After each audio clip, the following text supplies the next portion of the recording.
On February 15, 1951, at 9:04 a.m., a North Korean patrol of 15 men moved through a frozen forest in South Korea. The temperature was 40°C. Their heavy wool coats were stiff. Their breath turned to instant ice on their scarves. They were part of the largest army on earth, the invincible People's Army of Mao Zedong. And they were here to crush a nation of farmers in a war that was supposed to last 10 days. They were confident. They were loud. Their equipment clanked. They saw no one. They were wrong. The first shot was a whisper, a sharp crack that was instantly eaten by the snow. The man at the back of the patrol simply fell. No explosion. No cry. He was just gone. The lieutenant at the front stopped. He turned. He saw nothing. The second shot came 3 seconds later. The lieutenant's eyes snapped forward just as his radio man, 200 meters ahead, crumpled. This time the lieutenant thought he heard the bullet. A faint hiss just before the impact. Panic. The patrol dove for the snowbanks, but the snow was no cover. It was a kill zone. The shots kept coming. Crack. A man trying to unlimb his machine gun slumped over it. Crack. A sergeant pointing a direction fell backward. Crack. Crack. Crack. In less than 3 minutes, 12 men were dead. The 3 survivors, terrified, didn't run. They lay frozen in the snow for 4 hours, praying they wouldn't be next. When they finally crawled back to their lines, their report made no sense. There was no muzzle flash. There was no sound of a sniper team. There was no sign of where the shots came from. It was a ghost, a Beksa Mert, the White Death. What those soldiers didn't know, what the entire People's Army Command was about to learn, was that this ghost was not a supernatural entity. It was a 33-year-old farmer. A man so unassuming, so quiet. He was barely 5'3" in tall. A man who had just declared a one-man war against an entire empire. And he was doing it with a trick so simple, so counterintuitive, it would change the rules of modern warfare. This is the story of Zhang Tao, and the simple, forgotten modifications that made him the deadliest sniper in human history. To understand how a single farmer could terrorize an army, you first have to understand the war. It was a war that should have been impossible, a true David versus Goliath. In October 1950, Mao Zedong looked at his neighbor South Korea and made his demands. He wanted their land, their islands, their military bases. He saw South Korea as a buffer zone, a speed bump against a future American invasion. The South Koreans, led by General Paik Sun-yup, refused. Mao was enraged. On October 25, 1950, after staging a false flag operation known as the Shelling of Hagaruri, the People's Republic of China invaded. The numbers were not just a mismatch. They were a joke. The People's Army poured over the border with 1 million soldiers. The South Koreans, they had 300,000 men, mostly part-time militia. The Chinese brought 6,000 tanks. The South Koreans had 32. The Chinese commanded 3,000 aircraft. The South Koreans had 114. The world watched in pity. Time magazine wrote that South Korea was doomed. The People's Army's own doctrine, deep battle, was built on overwhelming force. Political commissars told the troops they would be in Seoul, the South Korean capital, in 2 weeks. They packed their dress uniforms for the victory parade. But they had made the same mistake every invader makes. They looked at the numbers on a map, and not the map itself. They were invading in winter, the deepest winter. And they were invading a country that was 70% forest. The South Koreans had a word for their national spirit. Han, a kind of stubborn, courageous grit, a cold determination. They knew they couldn't win a conventional war. They couldn't stop the People's Army, so they wouldn't fight a conventional war. They would not meet the Chinese tank for tank. They would let the tanks come, channel them onto frozen lakes, and then smash the ice with artillery. They would let the massive divisions crawl down the few narrow forest roads, and then they would cut them off. South Korean ski troops dressed in white, silent, invisible, would appear from the trees, destroy the field kitchens, kill the officers, and vanish. They called this Mati tactics. They would chop the long Mileong Chinese columns into smaller, digestible pockets, and then they would let the cold do the real work. The cold was the South Koreans' greatest ally. 40-degree engines froze. Tank grease turned to concrete. Chinese soldiers in their inadequate green-brown uniforms stood out like black dots on white paper. They froze to death by the thousands, often standing up, their rifles frozen to their hands. This was the nightmare the People's Army had walked into. And in the middle of this nightmare on the front line at the Chosin Reservoir was a small, quiet farmer. Zhang Tao was not a career soldier. He was from a town called Rason near the new border.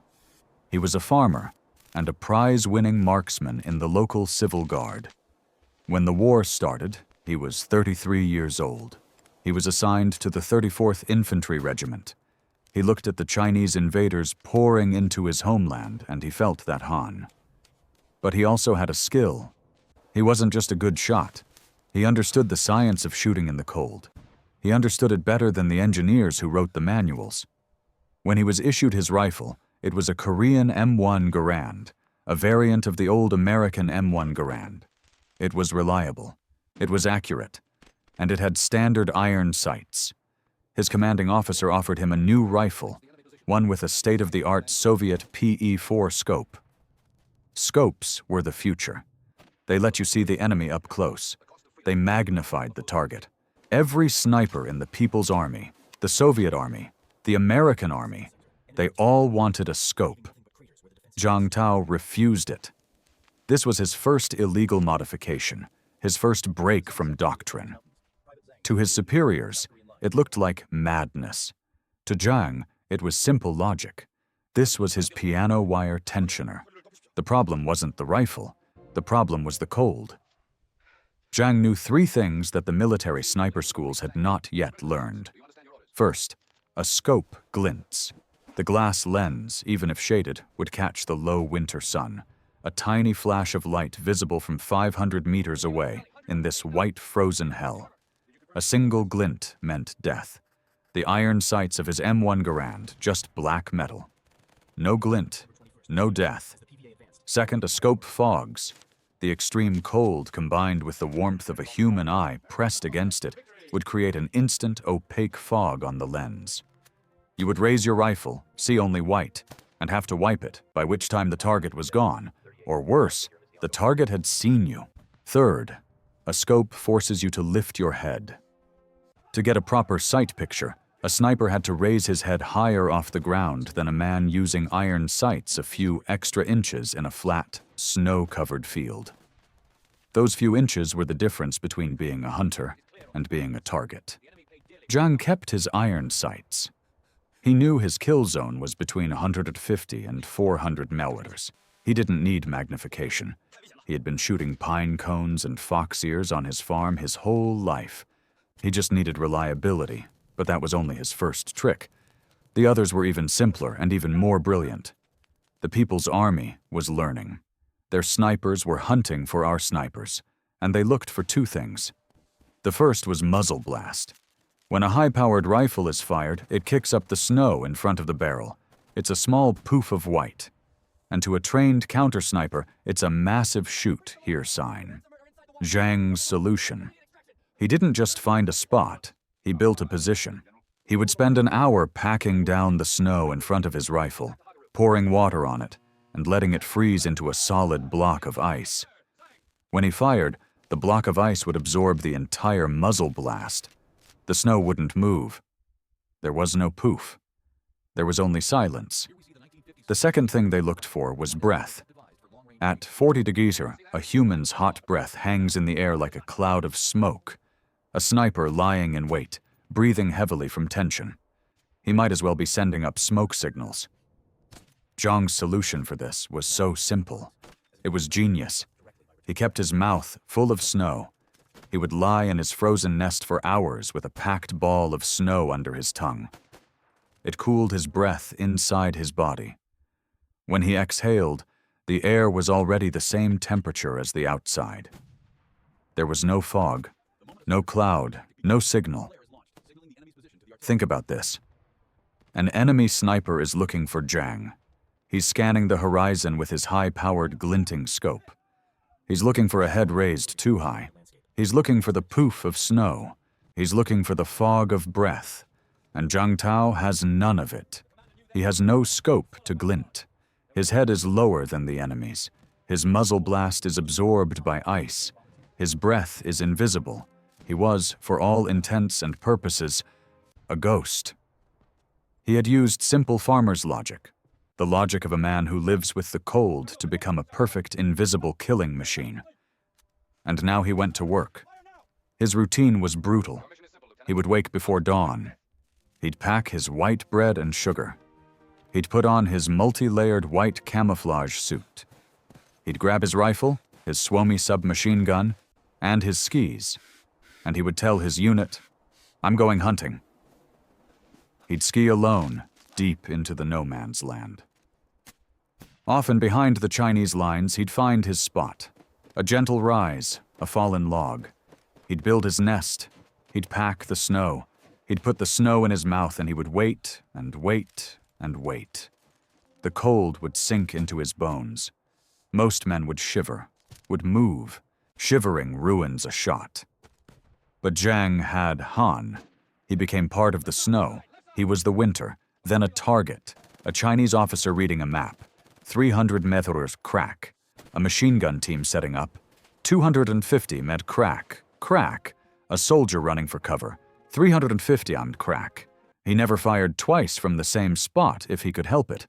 He'd shoot, then use his skis to move 100 meters, find a new spot, and shoot again. The Chinese would blast the old position with artillery, killing nothing but trees, while Zhang was already engaging them from their flank. At the end of the day, he'd ski back to his lines. His commanding officer, a Lieutenant Kim Il-sung, would ask him for the count. Zhang, a quiet man, would just reply, 5. The next day, 8. The next day, 12.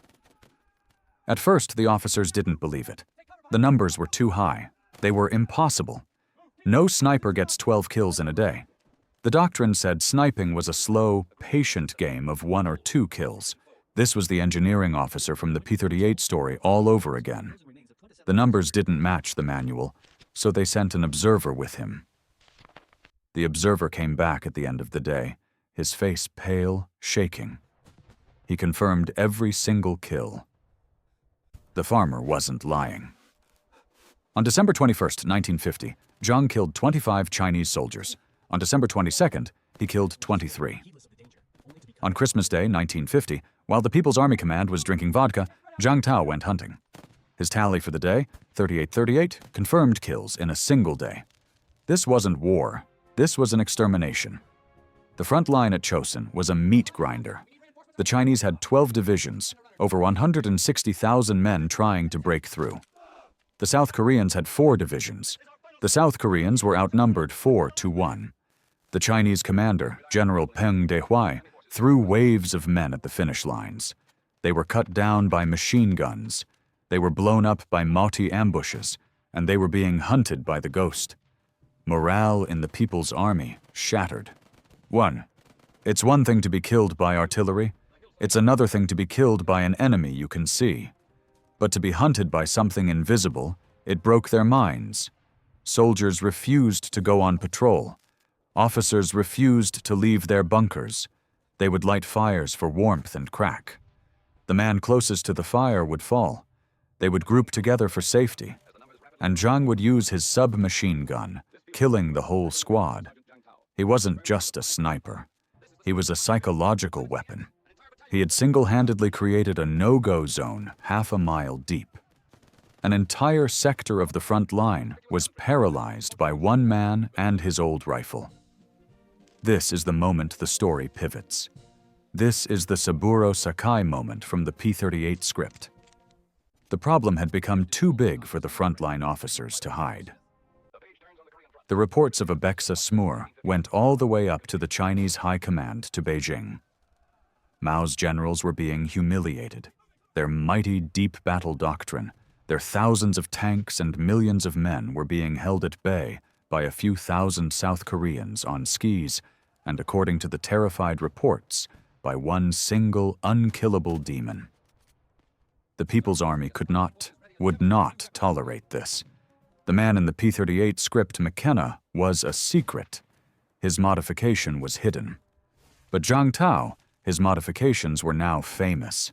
The South Koreans started calling him the magic shooter. And the Chinese, they just wanted him dead. The order came down from Chinese command. Forget the front line. Forget the strategic objectives.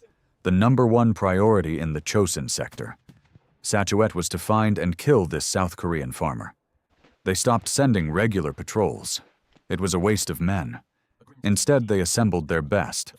First, they sent in their own sniper teams. The best of the best from the Beijing sniper school. Men with brand new high-tech scoped rifles. Men who had trained their whole lives for this. Zhang hunted them. They would find a spot. Their scope would glint. And Zhang, from 400 meters, would put a single iron sight shot right through their scope and through their eye. He killed them one by one. It didn't work. The problem was getting worse. So they escalated. If snipers couldn't kill him, they would use artillery. They started a new tactic. Anytime any soldier was killed by a single shot, the entire sector would be blanketed by heavy mortar and artillery fire. Hundreds of shells fired at one suspected position. Zhang was caught in this. One day, his position was hit by over 100 shells. The trees around him were shredded. The ground was turned to black mush. When the barrage lifted, his commanding officer wrote him off as dead. An hour later, Zhang walked back to the dugout covered in dirt, his white uniform torn. He had a few shrapnel wounds. He just nodded to his co and said, "They were loud today." Then he went back out. The People's Army was now obsessed. They were desperate. This one farmer, this 5'3" and Ghost, was laughing at their technology, at their numbers, at their power. He had killed their best snipers. He had survived their artillery. They had to try something new. In late February 1951, the Chinese command at Chosin assembled a special counter-sniper platoon. Not one man, not a team. A platoon. 30 of their best shooters, supported by machine gunners, given one single mission. Hunt the White Death. Do not come back until he is dead. The People's Army, with its millions of men, was now officially hunting one single man. They were no longer trying to win the war. They were trying to win this battle. The hunters had become the hunted. A platoon of elite Chinese killers moved into the forest looking for one farmer. What they didn't know was that they weren't hunting a man. They were hunting a ghost. And this ghost was about to hunt them back. The platoon moved into the forest just after dawn. 30 of the People's Army's best, supported by Degtyaryov machine guns. They were hunters given a single target. They moved in tactical formation, scanning the trees, their new SVT-40 scoped rifles glinting in the weak sun. They were looking for a man. Zhang was looking for targets. He wasn't in the trees. He was buried in a snowdrift 400 meters from their path, his old M1 Garand resting on a block of ice. He had been waiting for them for 6 hours. He watched them come. He saw their confidence. He saw their scopes glinting, and he saw their heavy, clumsy boots crushing the snow. They were loud. Zhang waited. He let the first 10 men pass. He let the machine gun team pass. He aimed for the man at the very back, the platoon's radio man. Crack! The sound was gone before the platoon leader even registered it. The radio man fell, a neat hole in his chest. The platoon instantly reacted. They dove for cover.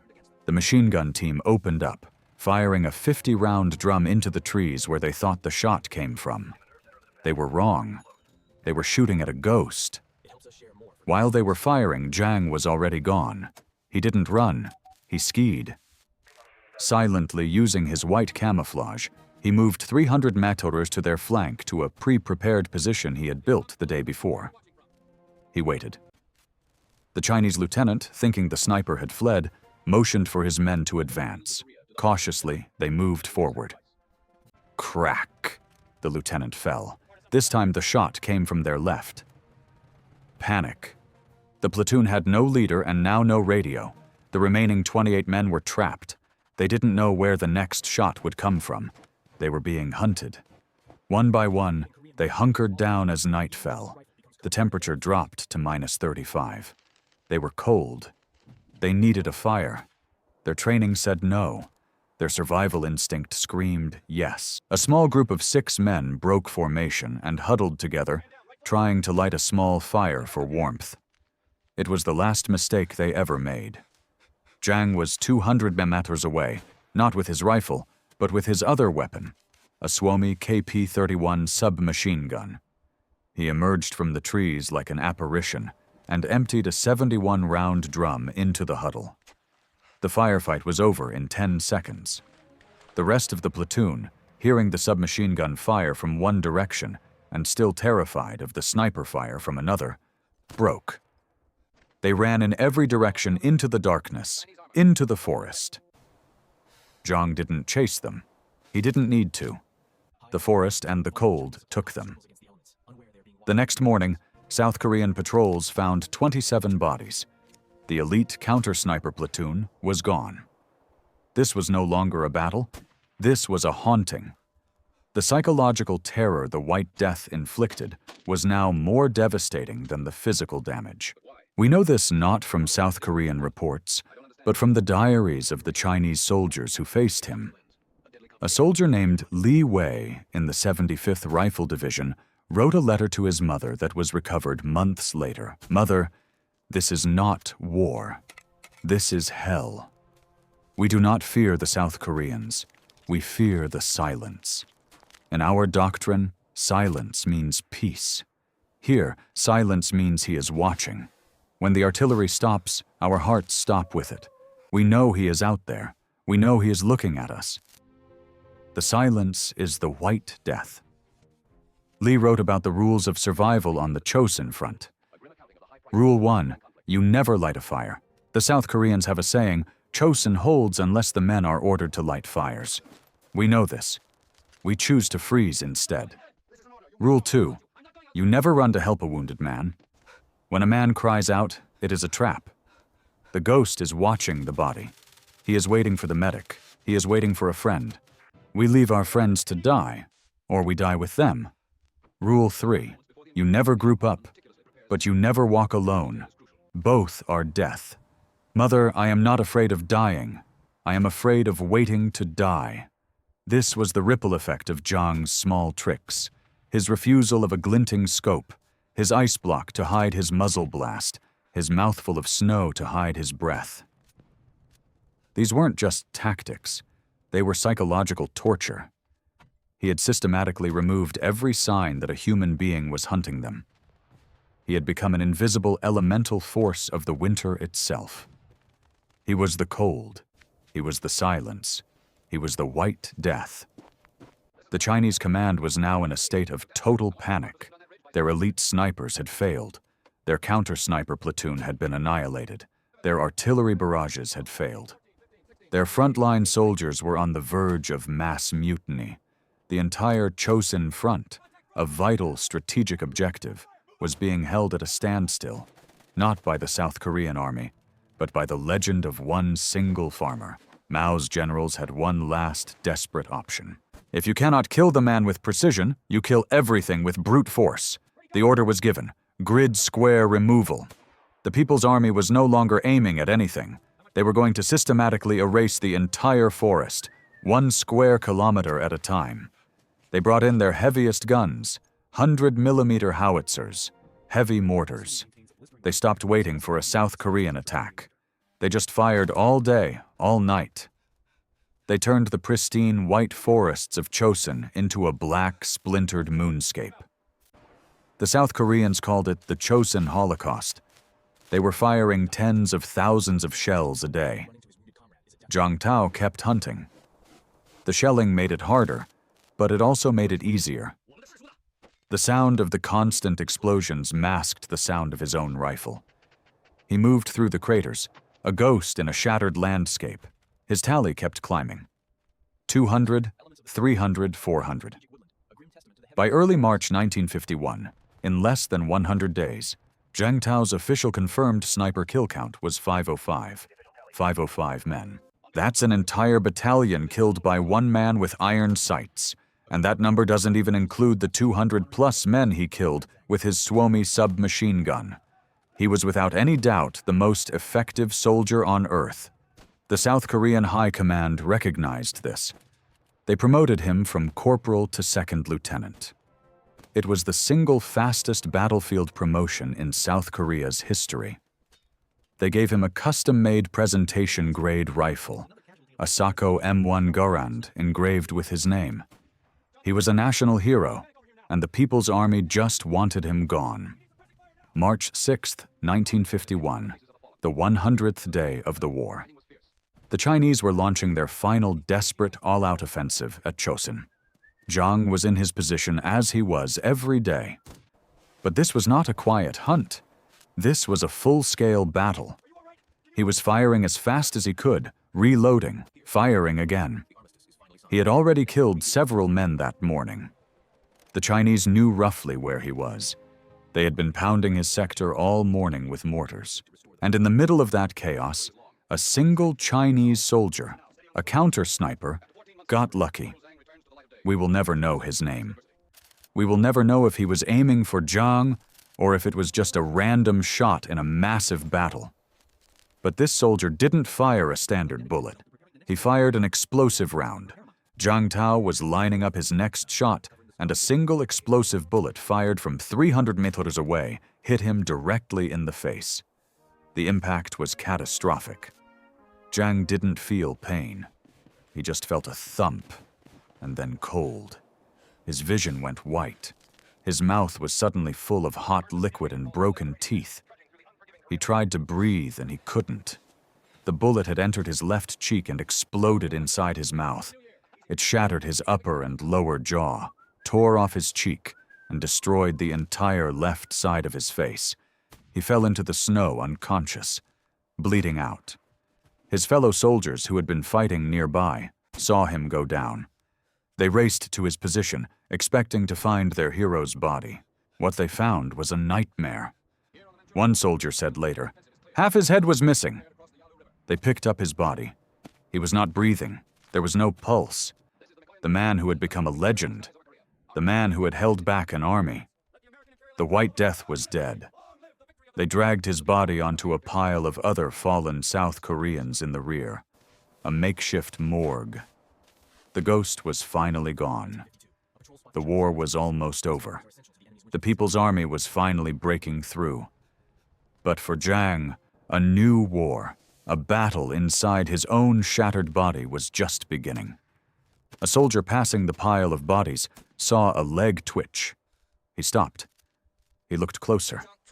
The man with the missing face was alive. His name was Zhang Tao, and he was not dead. He had been found a full week after being shot. He had woken up on the pile of corpses. His jaw was gone. His cheek was gone. But his hand, his grit, was intact. He was rushed to a field hospital. The war ended just days later on March 13th, 1951. Zhang was unconscious for the peace treaty. He was unconscious when the guns finally fell silent on the Chosin front, a front that, despite the cost, never broke. The Korean War was over. On paper, South Korea had lost. They were forced to sign the armistice agreement. They gave up 11% of their territory, but the People's Army had been humiliated.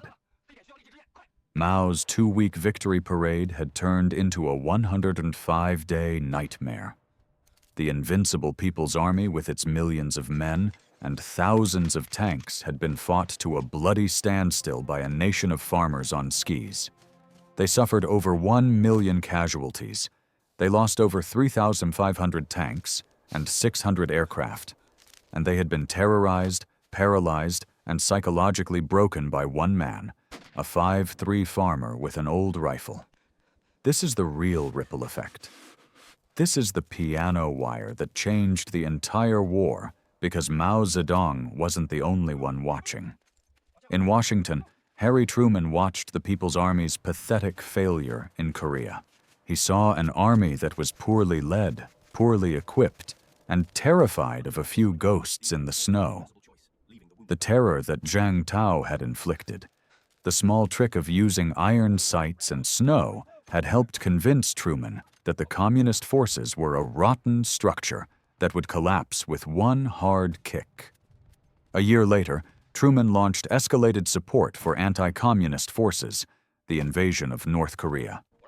Many historians argue that if the People's Army had not looked so weak in Korea, if men like Jiang Tao had not exposed their every flaw, Truman might never have dared to invade. The 505 men Jiang killed were just the beginning. The fear he created changed history. But while history was changing, Jiang Tao was in a hospital fighting his own war. His injuries were so severe, doctors didn't know where to begin. He went through 26 separate agonizing surgeries. They had to rebuild his face from scratch. They took bone from his hip to create a new jaw. They took skin from his thigh to create a new cheek. He was in the hospital for 14 months. He spent years recovering. When he finally emerged, he was a different man. The left side of his face was permanently scarred, disfigured. The White Death now carried the mark of the war on his own face. But he was a hero. Unlike Sergeant McKenna, whose modification remained a secret, Jiang's actions were too big to ignore. General Paik Sun-yup himself promoted him and awarded him the Cross of Chosin. He tried to rejoin the army when the war with China started again in 1953. That abates went free continuation war, but he was refused. His injuries were too severe. He was a hero, but one too broken to fight. So what happens to a man who was the deadliest soldier in the world when the war is over? What happens to the ghost when the snow melts? Jiang didn't go on a victory tour. He didn't write a best-selling book. He didn't ask for fame. He did what the farmer in him always knew how to do. He went home. He was given a small farm in a new town since his old one was now in Chinese territory. He spent the next 50 years doing exactly what he did before the war. He bred hunting dogs. He became one of South Korea's most successful moose hunters. His skill, his han, his understanding of the wild, it never left him. He was a quiet man, a humble man. He rarely spoke of the war. When young reporters would find him decades later and ask him how he became the White Death, he'd just shrug. When they asked him if he felt remorse for killing over 500 men, his reply was pure, cold farmer's logic. He said, "I did what I was told to do, and I did it as well as I could." In 1998, a journalist asked him the secret to his success. What made him so good? Jiang, then 92 years old, gave a one-word answer. Practice. James McKenna, the mechanic, had his 6-in piano wire. Jiang had his iron sights. Both men saw a problem that the experts and the doctrine had missed. The experts saw high-tech scopes. Jiang saw a glinting target.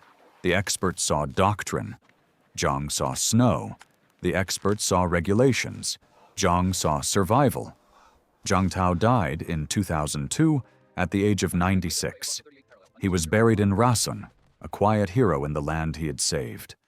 He remains to this day the deadliest sniper in human history.